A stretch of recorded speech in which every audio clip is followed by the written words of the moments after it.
સુરેન્દ્રનગર રાજરાજેશ્વરી સોસાયટીમાં આવેલ ખોડિયાર માતાજીના મંદિરે કૈલાશવાસી પરમ પૂજ્ય મહંત શંકરગીરી બાપુની 41મી પુણ્યતિથિ નિમિત્તે ખોડિયાર મંદિરના મહંત નારણગીરી બાપુની ઉપસ્થિતિમાં રામ પારાયણ જ્ઞાનયજ્ઞનું આયોજન કરવામાં આવ્યું હતું. કથાના મુખ્ય વક્તા પુનિત બાપુ દુધરેજિયા બાળા સંગીતમય શૈલીમાં કથાનું રસપાન કરાવેલ.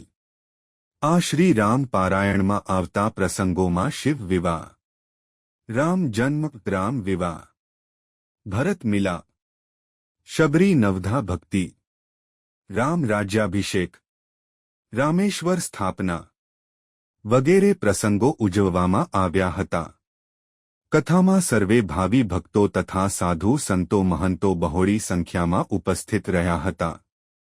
કૌશાધ્યક્ષ લાભુગીરી માતાજી કોઠારિયા, ઉપપ્રમુખ ઝાલાવાડ મંડળ, મહંત લાલગીરી બાપુ કીડી ગામ હળવદ, મહંત હિંમતગીરી બાપુ અડવાળ ગામ, મહંત મહેશગીરી બાપુ દ્વારકા, મહંત જાનકીગીરી માતાજી બલદાણા વગેરે સંતોની ઉપસ્થિતિમાં રામ પારાયણ યજ્ઞ તથા મહાપ્રસાદનું આયોજન કરાયું હતું.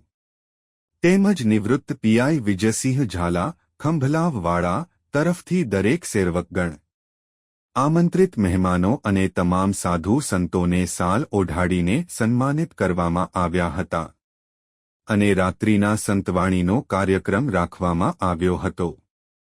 આ પ્રસંગે ભાવિક જનોએ સંતો મહંતોના આશીર્વચન તથા દર્શનનો લાભ લીધો હતો. સુરેન્દ્રનગર રિપોર્ટર મહેશભાઈ ઉતેરિયા દ્વારા.